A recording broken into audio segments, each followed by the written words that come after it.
Salam alaikum tout le monde, bienvenue dans votre rubrique Let's Talk. Donc aujourd'hui dañuy am mbégte ak contenté comme ni ñu leen ko waxee ci suñuy rubrique yi passé à chaque fois dañuy am jotaay yu yaatu waxtaan ci politique waxtaan ci actualité waxtaan ci numérique waxtaan ci tous lépp loo xam ne tey jii nii dafay jëmal réew mi kanam yee askan wi yee jeunesse bi am impact surtout ci li nga xam ne tey jii nii moom mooy doxalinu àdduna. Donc tey dañuy am benn invité boo xam ne xam naa dañuy bàyyi ci kanam tuuti mu présenté wax ñu moom mooy kan. Il s'appelle Seydou Abdoul Diop nekk koo xam ne ràññee nañ ko bu baax a baax ci li nga xam ne moom mooy ci arène politique bi ràññee ko aussi ci li nga xam ne moom mooy ci action sociale ci impact bi nga xam ne tey jii moom lay am ci communauté am. Seydou ñu ngi lay nuyu di la jaajëfal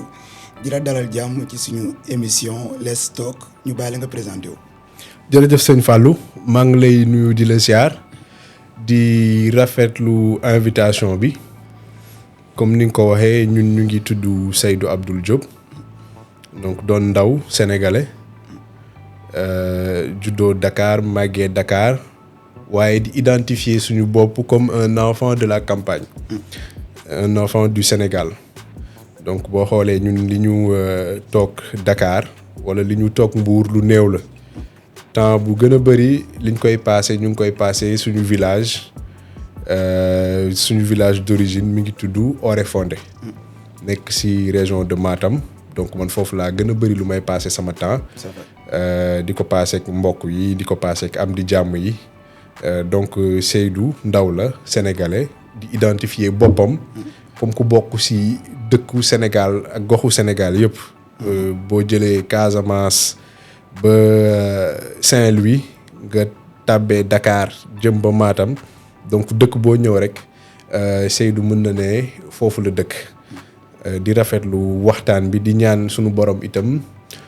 may ñu lépp loo xam ne diisoo nañ ko fi wala waxtaane nañ ko fi mu doon loo xam ne day amal njëriñ ñi ñu déglu waaye amal njëriñ itam suñu mbokku jeunes yi nga xam ne ñu ngi ñu suivre. jërëjëf sëñ Fallou. Alors jërëjëf ci présentation bi. Mais da nga nekk un homme politique si je peux le dire ainsi un homme politique quelqu'un koo xam ne pour la plupart du temps dañuy gis sa taxawaay ci li nga xam ne moom mooy arène politique bi récemment yaa ngi nekk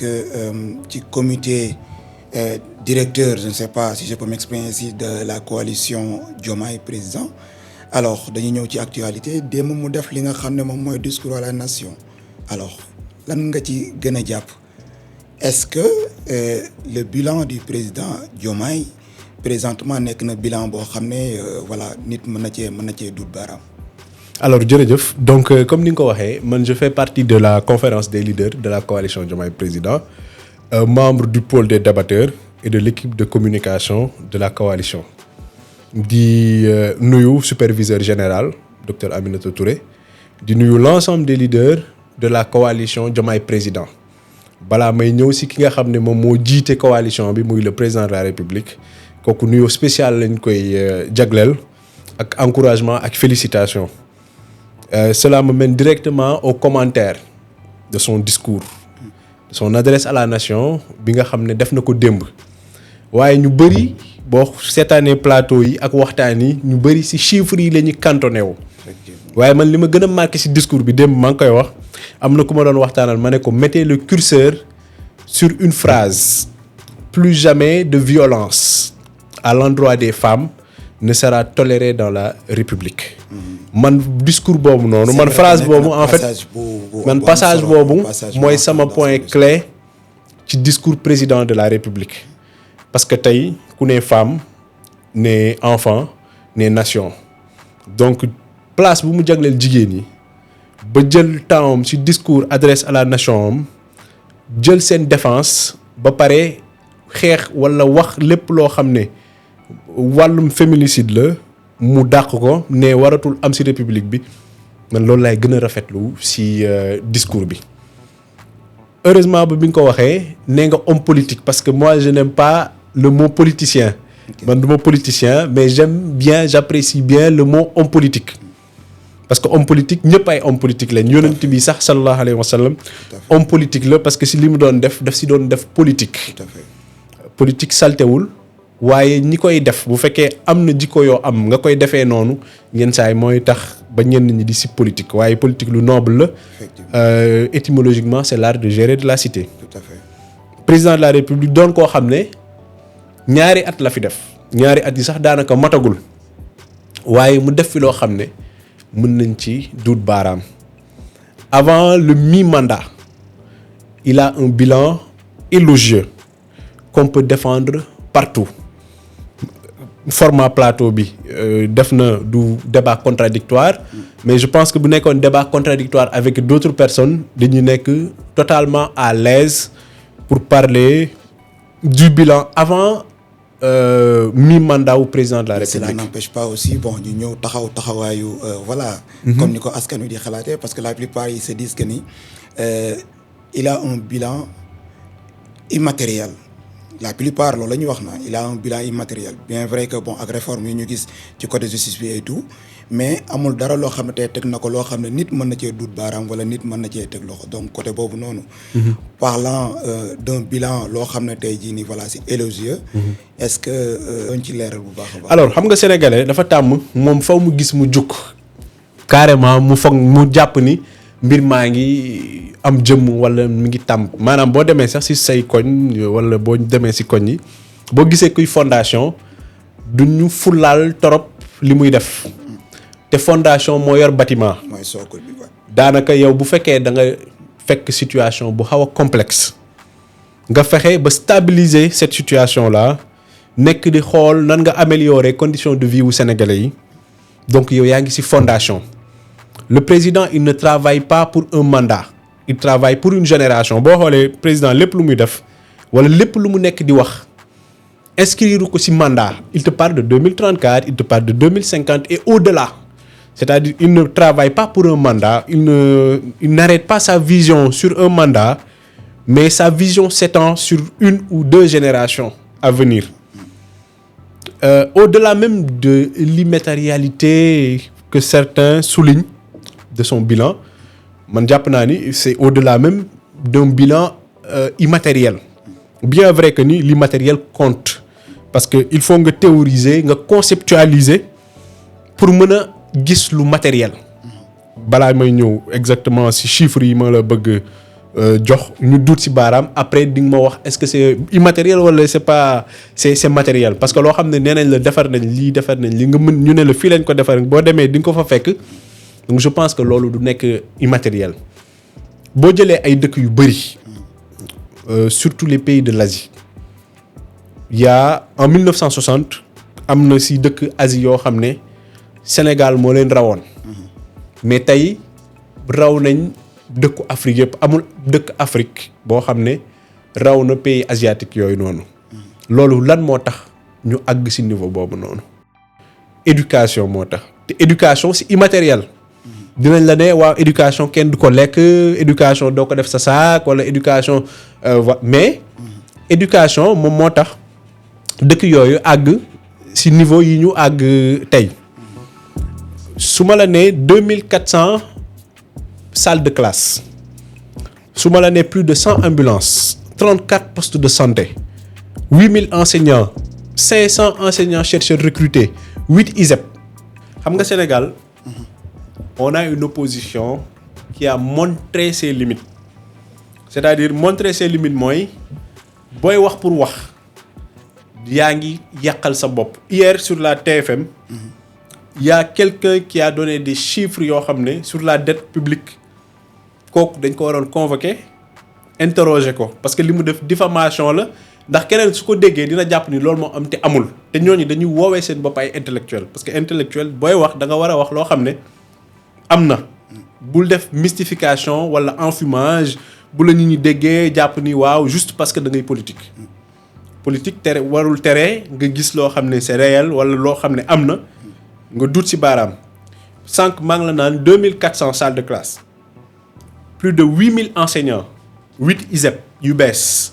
500 enseignants chercheurs te xamoon nañ ni les universités publiques souffrent d'un manque criard d'enseignants chercheurs. ñu ne la plus de 500 enseignants chercheurs recrutés en une année. Avant le 1er janvier ministère de l'enseignement supérieur de la recherche et de l'innovation dafa enjoindre les recteurs de l'ensemble des universités ñu recruter ba pare publier liste yi ñu recruter donc 500 yëpp recruter nañ leen heure bi may wax ak yow postes yëpp joxe nañ leen les 500 postes dans les universités publiques sénégalaises. Quand on te parle de 34 plus de 34 postes de santé, quand on te parle plus d'1 million de Sénégalais inscrits dans le registre unique 500 000 la woon président Diomaye en moins de 2 ans doublé ko mooy ñi nga xam ne war nañ jot ndimbalu état war a jot bourse sociale bu fekkoon benn la ci temps wu président yi fi jàll président Diomaye def na ko muy ñaar fu benn nit doon jotee kër boo dem benn nit doon fa jot wala gox boo dem benn nit doon fa jot boo demee di nga fekk ñaari nit di fa jot à partir de 2026 donc loolu gëm naa ni du loo xam ne c'est immatériel loolu c'est matériel da ngay dem fekk ko fa quand on te parle de plus de 200 hier j'ai entendu quelqu'un dire 343 milliards c'est pas 343 milliards le chiffre exact c'est 342,5 milliards loo xam ne ay subventions la lu état du Sénégal jël pour wàññi ko ci dundu sénégalais yi farine ceeb ciment huile de palme diwlin yooyu yëpp wàññeeku na nga mën a jug dem boutique bu doon 100 francs nga doon dépensoo boo demee ñu ne la fukki dërëm ngay dépensoo loolu bu fekkoon da nga doon joxe chaque jour dépense sa kër boo làmbee sa poche di nga ci fekk as tuut bu des ndax wàññi nañ ko donc ñi naan le bilan il est plutôt immatériel c'est vrai que y a beaucoup il y a une partie immatérielle bëri na beaucoup plus importante que mais la partie matérielle pour man elle est plus importante dans le bilan du président de la République te kuy liggéeyal ay génération waroo nekk ci parax tey président bu fekkoon des politique dëgg mais dina jël dem def ay sélection militante dem xool ay militants am wala ay ñoo xam ne xam nañ ni ñooñu dañ koy jàppale mu jox leen ay bourse sociale jox leen ay subventions du ñu jënd engrais jël ay nitam teg leen ci conditions yu bien. mais avec cette nouvelle démarche voilà ak nu mu gën a dëgëralee la coalition gars yi ñu jàpp na des politiques toujours parce que c'est pas juste à la base de ces du fait que par exemple recruter wul ay ñi mu xam wala ay mbokkam wala ay militants am ci kii bi. que deful politique mënul ñàkk bañ a def politique bon man li nga xam ne moom laa jàpp en fait. voilà. effectivement bon coalition bi moom moo fal président de la République. waaw loolu moom on du lu bees et d'ailleurs bon sànq tout à l'heure aussi yaa ngi doon notifier que ni opposition bi man je pense que ni opposition bi ci boppam li ñu jàppee opposition c'est Pastef dans le entre guillemets. parce que li ñu jot a gis c'est la réalité. bu ñu nëbbantewul c'est Pastef qui est voilà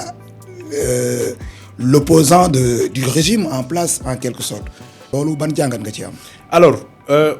li nga wax am na ñu bari ñu koy wax waaye man beneen gis-gis laa ci am ñun kenn moo ñu intéressé c'est le chef de l'État de la République du Sénégal état du ñaari nit ñoo koy gérer kenn moo koy gérer ñi ci des ñëpp ay subordonnés lañ.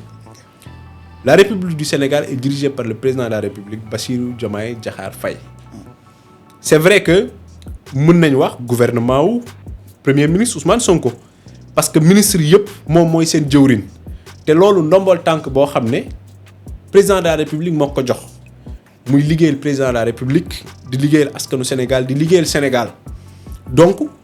institution la moom tamit ni ñu war a respecter président de la République noonu tamit la ñu war a wormalee le premier ministre de la République du Sénégal quoi qu'on puisse dire état exécutif benn bopp la on ne peut pas avoir deux exécutifs mënuñu am un gouvernement du président de la République entre guillemets et un gouvernement du premier ministre le gouvernement est sous l'autorité et sous la responsabilité du président de la République moi je ne dirais pas que l'opposition du pouvoir wala au pouvoir c'est le PASTEF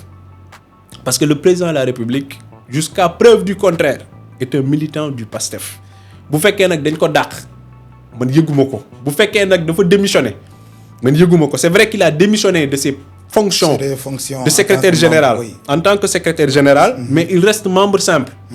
donc ba demee ba ginnaaw suba ba ni ñu waxtaanee nii le président est membre naka ngay du PASTEF donc les pics yi nga xam ne day jógee à chaque fois ñu am ay sorties parfois ci ñenn ñi nga xam ne ñoom ñoo gën a nekk des Pastefien 100%. maanaam ñi nga xam ne ñoom ils se disent que ne ñoom Sonko rek. comme kan par exemple. et d'autres. comme kan et d'autres bon reste à chaque fois loolu la ñuy gis. xam nga ku nekk boo waxee say mots wala say kàddu yow yaay gàddu responsabilité peut-être moom xam na lu ñu xamul wala mu gis lu ñu gisul mais ñun li ñu gis mooy que le président de la République est en train de faire un travail extraordinaire le président de la République du Sénégal Bassirou Diomaye Faye te wax na ko ci discours am quelque chose de très important nee na dëkk bi yoon daf fiy dox te amul benn pression boo xam ne li mu war a def dina ko wàcc wala yoon bi mu war a jaar dina ko wàcc amul xokkatal amul pression amul parparloo kooku du président bu parti président sénégalais yëpp la. dafa mel ni nag gars yi loolu la ñuy bañ. ñan ñoo koy bañ ñan ñoo koy bañ. la plupart dañuy bañ a dégg que ni le président de la République c'est le président de tous les Sénégalais. nekkul président bu parti. ñan ñoo koy bañ. bon ñu ngi koy dégg sur les réseaux. non loolu ku ko bañ. parce que loolu ku ko bañ changer nationalité. déjà ça a amené un débat. terewul ci li nga xam ne moom mooy diggante Abdourahmane Diouf ak ñenn ñi nga xam ne ñoom ñooy ay naataangoom ci gouvernement bi parce que bi mu taxawee ne le président de la République doit prendre ses responsabilités. kàddu googu noonu amoon na ñu bëri ñoo xam ne neexu leen woon donc. alors man je crois que. xam nga te ñoom ñu ngi bokk ci gouvernement bi. bon après ku nekk kilifa nga mooy li ma wax sànq kaddu yi ngay wax yow yaay porter responsabilité par exemple man samay kaddu laa mën a porter responsabilité samay kaddu je sais que kilifa mag yi daan nañoo wax naan kilifa kenn du ko yedd en public man je sais que le président de la République c'est quelqu'un de très responsable quelqu'un de très discipliné koo xam ne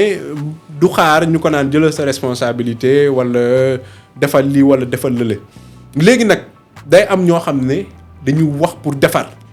am ñoo xam ne dañu toog fale di sànni xeer pour yàq ñoo xam ne nit ñi jaxasoo nit ñi féewaloo loolu moo leen arrangé loolu moo leen intéressé képp koo xam ne tey nee nga le président de la République du Sénégal du président sénégalais yëpp kooku dañ lay invité nga dem changer nationalité yomb na wala nga bañ a nekkati sénégalais c'est la constitution qui consacre cela c'est inscrit dans nos textes le président de la République élu installé déclaré vainqueur par le conseil constitutionnel kooku président sénégalais yëpp la léegi ku ko bañ nag mën nga dem changer nationalité loolu ça ne nous dérange pas. parce que bon li nga xam ne moom lañ jot a gis la plupart ñi di demander toujours justice pour les martyrs et cetera donc dañoo gis noté benn lenteur ci côté boobu noonu mais bon j'aurais bien aimé am benn pastefien peut-être boo xam ne dina mën a gën a xuus ci point boobu noonu étant donné que yow da nga nekk ci coalition Diomaye ça ne te concerne pas directement. mais ci li nga xam ne moom lay ñëw mooy local yi di nga xam ne moom la ñuy waajal. mu nekk ay élections yu déterminant surtout pour la coalition Diomaye. Pastef dafay jël yoonu boppam comme ni mu ko defee tout récemment. parce que bi muy dem ci élection législative yi lisam la créé ak parti Pastef voilà 100% ñu daal di dem élection mu jël coalition Diomaye daal di koy bàyyi ñoom it ñu mën a voilà xool ni ñi kii loolu ça a amené benn voilà frustration ci ñenn ñi. am ñoo xam ne d'accord ci extra et je pense que ni li nga xam ne moom laa gis que ni moom moo nar a amaat ci élection yii di ñëwaat maire yi parce que dafa nar a demaatal boppam créé waat liste boppam et cetera maintenant ban taxawaay la coalition Diomaye di am ci loolu. en tout cas man xam naa ni am nga benn esprit boo xam ne esprit d'analyse bu extraordinaire da nga def ay analyse wax nga ko si say kàddu ne ngay xalaat nga ni Pastef day demal boppam. man bokk li ma jàpp Pastef ci coalition Diomaye président la bokk ba léegi. ah mais non parce que créé nañ seen benn. ils ont créé apte récemment juste bi ngeen kiiwee ni nga koy waxatee bi ngeen ne par exemple Mimi Touré voilà moom mooy kii parce que bon bu ñu xoolee coow li yëpp gars yi n'acceptaient pas ce que Mimi Touré jiite coalition bi Aïda Mbodj la ñu bëggoon mu kii ko. maintenant bi affaire yi demee ba Diomaye tranché ci la ñu gis gars yi que ni voilà apte moom mooy. coalition bi nga xam ne waa Pastef ci la ñuy tënku. alors man gisaguma xam nga man li may su may wax damay bëgg di am ay këyit wala ay firnde yu leer man gisuma fi ñu créer beneen coalition pour la majorité présidentielle dégg naa nag ñu wax ay acte ou apte je ne sais pas xaw ma nan la tudd mais amul benn document officiel bu ko firndeel. bu fekkee am na itam gisuma ko peut-être bu fekkee gis nga ko après nga partagé ma ko donc jusqu'à la preuve du contraire Pastef ak yeneen parti yëpp ñu ngi ci coalition Diomaye président donc bu fekkee ñu ngi ànd ci biir coalition Diomaye président rien n'empêche 2027 ñu bokk liste dem élection locale. mais yow xam nga ne Pastef àndul ak nekkul. non man xaw ma man. non mais non sëñ Fallou. Pastef yow xam nga ne Pastef dafay demal boppam Pastef actuellement nii ñuy wax ak yéen. déjà leader bi reconnaître ñu Mimi Touré. non xam nga ñun. xam nga le Pastef est un parti man Pastef laa bokkoon lu ma génnee Pastef dama créer sama mouvement bi may dugg Pastef c'est le président de la République Bassirou Diomaye Faye qui était mon parrain qui devait d'ailleurs procéder à l'installation de ma cellule xam naa bu baax parti boobu nu muy doxee Pastef c'est un parti politique comme ni Jëngu Tabax nekkee parti politique comme ni APR nekkee parti politique comme ni PDS nekkee parti politique dafa am nu muy doxee booy bokk ci coalition da nga fay bokk fekk ay parti politique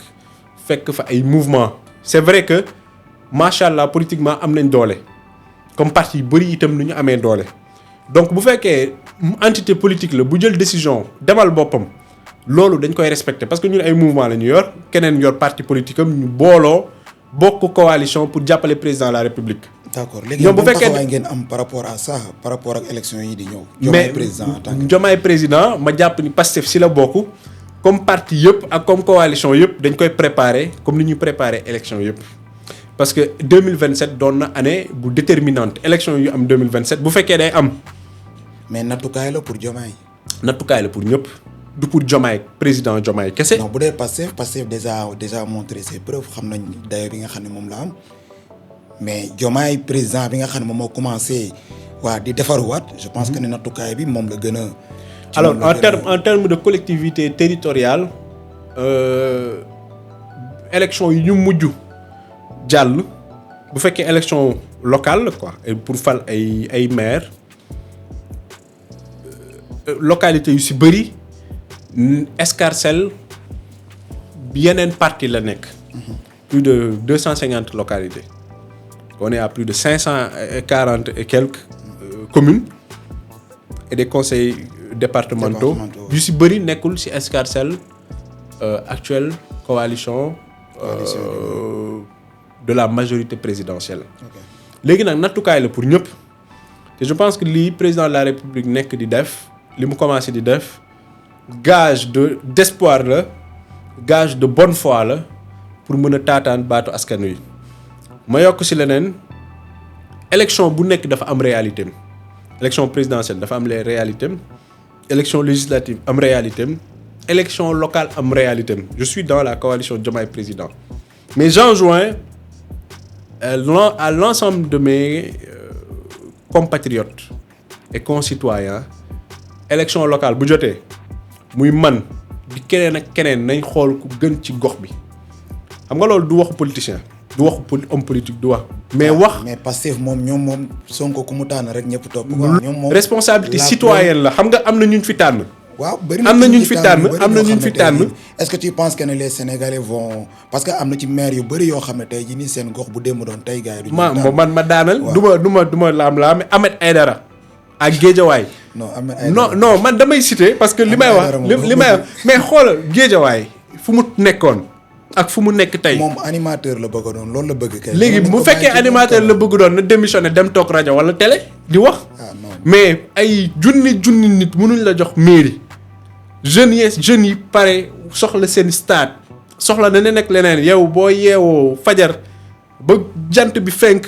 yow yaa ngi xool nooy waxee ci ay nit mais fexeel nga liggéey am bilan kooku ak ñu mel ni moom mais erreur boobu noonu moo tax ñu fal leen donc moo tax ma ne la mbir mi nekkatul ay mbiru parti wala ay mbiru coalition mbiru gox la élection locale ku nekk xoolal kan moo gën ci sa gox à commencer par man ak keneen képp koo xam ne population bi xàmmewuñ la wala ràññewuñ la ku la mënti joxoñ buñ la votel nañ tànn ñi nga xam ne amal nañ njëriñ population bi parce que les gens sont fatigués da ngay dem votel koo xam ne locataire la ci gox boobu fii am na maire yoo xam ne fay nañ leen ay locataire lañ ñoo xam ne dañoo loué dëkkuñu sax ci gox boobu noonu te defuñu benn bilan léegi yow nga foog ne ñooñu bu ñu leen joxoñaatee wala ki leen di joxoñ. mais kooku dafa yem askan wi sax. loolu erreur boobu est-ce que du tamit li nga xam ne moom la askan wi ñu bëri gumba toxlu topp benn nit que bu sànnee kenn ñëpp topp ko kii est-ce que loolu aussi waruñ ci am taxaw seetlu par rapport ak sur la façon de faire les choix parfois des leaders. non tu as parfaitement raison loolu dañ ci war a am li nga wax moo am dañ ci war a def taxaw seetlu bu am solo def ci ay waxtaan def ci ay communication procéder à la déconstruction li nga xam ne moom lañ jàpp mu yàgg parce que dynamique électorale boobu dynamique depuis temps wu colonisation la quoi depuis après indépendance la depuis 1960 1970 boo xoolee les 4 communes de plein exercice yu nekkoon Sénégal Dakar Rufisque Gorée Saint-Louis biñ doon tànn seeni nit presque ci même modus operandi yi lañ doon tànnee que 2025 donc loolu dafa war a changer dañoo war a am ay discours ak ay communication yu jëm dans ce sens élection locale élection territoriale c'est vrai que parti dinañ investir coalition yi dinañ investir mais nañ xool ñi nga xam ne ñoo gën ci communes yi gën ci gox yi man su ma jëlee sama diwaan fële ci Fouta yenn gox yi mais maire bi sax pour mu def plus de 6 mois ci at bi ci commune bi mais problème la commune bi boo demee conseils municipaux yi siège am nga laaj leen budget bi mënuñ la wax temps la. loolu erreur la c'est grave. mais en fait bu fekkee dañ la fal pour lan la ay mairie yoo xam ne benn wala ñaari bureau lañ am ay budget de fonctionnement de plus de 60 millions pour lan la loo xam ne doo fay sax courant 10 000 francs par mois donc il faut que ñu xalaataat loolu noonu yëpp et je pense que y a des réformes qui vont arriver. Le 30 décembre, le Premier ministre a présidé une grande réunion sur l'adoption de tout ce qui est texte pour les territoires parce que dañu commencer changer boole kook agropole yi à partir de 2026. Donc changement yu bëri dina am ay critères pour les élections locales yi ñu jëm. Code électoral bi dinañ ko modifier le président en a parlé dina am ñoo xam ne dinañ bëgg doon maire duñu doon maire am ñoo xam ne les services dans les mairies. Les services techniques day am ay critères pour ñu nommer la fa donc les textes vont arriver proposés en conseil des puis adoptés yoo xam ne adoptés puis votés yoo xam ne voilà l'Assemblée nationale dina arranger ñëpp que ça soit muy opposition bi que ça soit mu nekk ci pouvoir yi parce que bon li nga xam ne moom lañ jot a gis la plupart ku ñëw toog rek texte bi ni mu la neexee nga koy modifier adapté ko en fonction ci yow li nga bëgg j'espère que duñu yegg ci loolu alors beneen question bi mooy est-ce que Diomaye dafa am ay ambition pour 2029 président Diomaye nee na xamul ndax 2029 dina fi nekk man tamit xaw ma ndax 2029 dina ma fekk donc dañ bàyyi ba 2029. incha allah ñun ñëpp dañuy ñaan mu fekk ko fi. incha allah bu boobaa ban taxawaay lay am ci élection dafay def retrait wala la coalition Diomaye daf ciy sukkandiku pour battre campagne pour jéem a. en tout cas ñun li ñuy taxaw. parce que li nga xam ne tey jii nii moom mooy lu wér. Diomaye n'a jamais moom musul taxaw ne dafa bëgg a nekk président. alors li am nii. c'est inédit. Voilà mbirum yàlla la. voilà jaarale ko ci nit ñu daal di koy joxoñ mu nekk président. mais ci biir yéen nga xam ne yéen a nekk ci coalition bi. est-ce que voilà da ngeen dem ba commencer nourrir li nga xam ne tey jii moom mooy cette ambition de vouloir vraiment parce que da ngeen teg projet. am ngeen seen plan seen programme. voilà 2029. li xale yi di wax moom na bëgg rek président bëggal rek. nga ne li nga bëgg ñun ñu dox si. ma dalee politique ma am bis boo xam ne dem naa dëkk ba ma toog am ku ma waroon seeti ma seeti ko bi may ndox bi ma joxee kaas bi mu ne ma amuñu robinet amuñu teen lii si dex bi laa ko rootee waaye filtré naa ko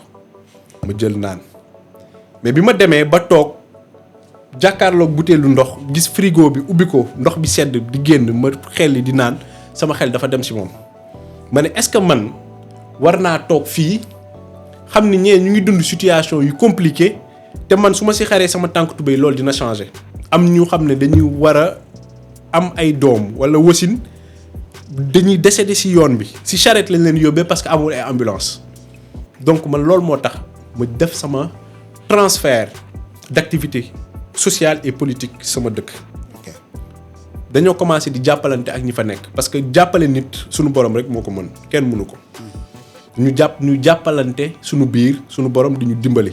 am loo xam ne ñu ngi ko fay commencer changer notamment dans l'employabilité des jeunes l'autonomisation des femmes ak la santé jàpp nañ ni incha allah bu fekkee 2027 élection dina am ñun ay bu fekkee dund nañ ba boobu ñun ay candidats lañ ci li ñu jot a gis j'étais en tournée il y a même pas 10 jours dans cette localité bu fekkee liñ fa gis amul ay changements majeurs bu soobee yàlla population bi dinañu dénk la localité ñu defar ko ànd ak ñoom defar ko incha allah donc en 2027 oui Seydou Abdoul Diop sera candidat aux élections locales pour la commune de Oréfondé. incha allah ñu la ci ñaanal bu baax a baax mu nekk loo xam ne tey jii nii dina nekk sa succès alors ban message à l'endroit de la population sénégalaise ñi nga xam ne ñoo ngay déglu. alors un message d'encouragement, un message de félicitations et un message d'appel à la paix et à la discipline citoyenne. D'encouragement parce que fi ñu jóge metti na lool pour defar il va falloir serrer les ceintures te gis nañ ni sénégalais yu bari ñu ngi ci dynamique boobu metti na parce que ñun ñëpp ñu ngi souffrir ñu ci bari ñu ngi souffrir mais pour lu baax la pour les générations futures la de félicitations parce que bu doon yeneen réew dina am ay doxalin wala ay taxawaay yoo xam ne dinañ ko ci gis waaye alhamdulilah ba Sénégal gisuñu ko d'appel à la paix ñi nga xam ne dëkk bi boy la ñu bëgg dëkk bi tàkk fu ñu toog di sànni ay xeer di sànni ay bomb ay grenades lacrymogènes nga baal ma ci kàddu yi ñooñu dañ leen di invité ne leen Sénégal benn bopp la kenn mënu ko xar ñaar ngelawaay nañ boole xol yi dimbalante jàppalante ba li ñu bëgg suñu réew ñu am ko. Un message un appel à la discipline citoyenne xam nga discipline citoyenne ñun ay jeunes lañ mën nañ yaakaar ni jeunes yi lañ koy adressé mais ñi ma koy njëkk adressé mooy directeurs généraux yi nga xam ne président de la république moo leen nommé. ñu ànd seeg indiscipline notoire nekk ci direction yi nekk ci Facebook di wax lu leen neex ñooñu ñu ngi leen di woo à la discipline citoyenne ñu xam ne le président de la République c'est la première institution du pays ku ko wax loo xam ne jaarul yoon ku teg ci ndoddam loo xam ne rafetul sa bopp nga commencé di ko wax te wax nga ko. mais dafa mel ni président moom moo bëgg a subir parce que moom mu ngi doon wax naan maa ngi subir. non président boo ko gisee gis nga xam nga nit kañ fan nga ko war a nawee. bu amee doole yëpp jëlul doole boobu jaay la ko pour noot la wala nga taxaw jàkkaarloo koo xam ne ëpp na la doole fukki junni yoon benn xëyam xejul ci sa njaboot yëpp nga wax ko loo xam ne jaaduwul mu toog di la seetaan kooku da nga ko war a naw sa respect ci moom dafa war a gën a yokk parce que bu fekkoon day def ni ñeneen dëkku Afrique yu bari mais boo jàkkaarloo ak président am loo ko wax mais du sax dañ lay wàcce mais bis boobu noonu la sa mbokk ak say njaboot di gëj a gis ak yeneen dëkk donc loolu ñoom ñoo war a am xel am ngor am nite bàyyi calcul politiciens yi nekk waaw peut-être ñu ngi jàpp ni fii ak si kanam 2029 nii wala dina am wala nële dina am wala ñu ngi wax pour bëgg teg président ci benn yoon te président wax na ko kenn mënu ko contraindre def loo xam ne baaxul ci république bi donc ñooñu ñu ngi leen di wax bu bon ñëpp ko mën li ñuy def noonu ñun ñoo leen ko dàq téeméeri junni yoon waaye duñ ko def ndax dañoo am discipline.